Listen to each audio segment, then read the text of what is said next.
huddle, and the Timberwolves win against the Pelicans. And I think he cussed at him. Gobert did not return to the game, and they sent him home. They were losing in the first half. So I went back to watch this, and basically they were going in for a huddle. This was the first half when they were losing. They were going in for a huddle, and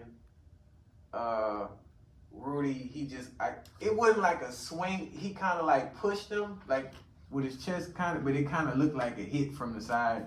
And, they were getting into it. They pushed him to the side, and everybody's blaming him for that. Do you feel like he should have handled that? I know they said that he they was going back and forth. He cussed at him or something like that, and it kind of escalated. How do you feel like Rudy should have handled that situation? Well, when I heard about it, I went back and took a look at who Rudy Gobert was, and he's a 3-time NBA All-Star. Yeah, and he is a French national. So he was when the Olympics come around, he always plays on the French team. Yeah, and he actually in 2020 led the French team to a silver medal in the Olympics. So second place isn't bad. Yeah. He definitely seems like a defender. He's an NBA defender, and if you look at defenders, they're usually pretty quick to get angry and react. They're very reactive people, and it's tough. They're covering superstars. They're covering people who get a lot more recognition than they do. You're right. Yeah. NBA seems like it's mainly about offense, and the definitely. That's This new generation of NBA is basically who can get the most threes, who can do that. But back in the day, it was people like Shaq. Like, those were the top people, and those were defensive players. Mainly centers, and around that time. I think this is just him momentarily losing his cool. Yeah, it was just a quick moment for him, because you look at his history. He doesn't get into trouble, right? Exactly. He's not one of those start up things. So, like I said, it was just in a moment type thing. I don't know if he did cuss at him or what he said, but like I said, it was just in a moment type thing. And it's a tough game. It's a physical game. Yeah, y'all losing in the first half against the Pelicans without Zion, which we're going to speak more about him soon. But yeah, against the Pelicans, and I don't know how they came back, how they managed to come back in the second half, but they came back and won. But what's your opinion on the Timberwolves right now? Do you feel like they just lost to the Lakers, but barely lost to the Lakers? They were tied. Schroeder hit the 3 for overtime, and they forced the win. How do you feel about the Timberwolves? Well, this distraction with Rudy definitely doesn't help, but they're going to get over it. I think if they're able to pull things together here and make a run for the playoffs, they'll probably be all right. They'll be okay. They got to stay in the play-in. But like I said, the Lakers they're kind of hot right now. I'm not gonna lie. And you got to remember when they first started, they were 2-10. They were 2-10. And everybody's like, oh no, they team. Now they're up right now. They just beat the Timberwolves.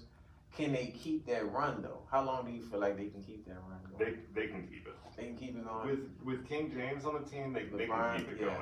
And that's part of the reason why they've improved so much. Yeah. He was out for injury for a little bit. For a month. But he's back now, and also just his presence there to encourage his teammates. And he's been there before. He's done this exactly so many times. Right, since Cleveland days. So, like I said, yeah, I think they have a good run. I know they play the Grizzlies. Do you feel like they can beat the Grizzlies? I think so. Yeah? I think they can beat the Grizzlies. Is that game tonight, or? Yeah, I believe so. It is, actually, yep. All right. They play them, so that's going to be a good one. Like I said, hopefully. D'Angelo Russell, he wasn't playing so hot, but Schroeder managed to come in. He's not one of their best players, but he was one, he got the tie for him, so. Okay. Oh, yeah, that's my last question before we go on our next one. Can the Lakers win the West? I know they're 43-39 right now. can they possibly maybe win and go against the Golden State or the My prediction is they're going to be in the top three. Top three? Okay. And when I was thinking about that, I went back and took a look at like LeBron and everything. And actually, just this morning on a bike ride, I was listening to Andrew Santino's podcast called Whiskey Ginger, and this was from 6 months ago. And they were talking about the criticism that LeBron has faced for wanting to stay in the NBA to be able to play with his son. And what they were saying was like, why is he facing all this online criticism for, you know, a man to want to share a moment with his son of that both of them made it to the NBA. Yeah. And you look at Bronny, he's 18 years old. He's playing at 6'3", so he's definitely still growing. And he's already getting scholarship offers when he was just 10 years old. So he said he either wants to attend Ohio State, Oregon, or USC, and or he might go into the NBA G League with the team Ignite.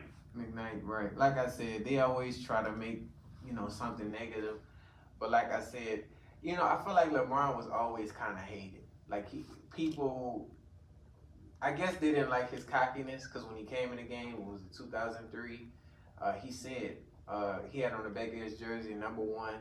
He basically had that cockiness to him, but he proved it. Like I said, he all-time scorer, multiple rings. I mean, even when he wasn't winning championships, he was a superstar. Yeah, he can get you to the playoffs. He's a definite.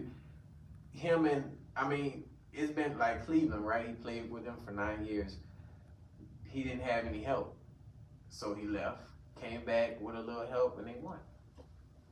He delivered the city of Cleveland their basketball championship. Yeah, he sure did, and with the Golden State Warriors in their prime. But yeah. Okay, guys. Next.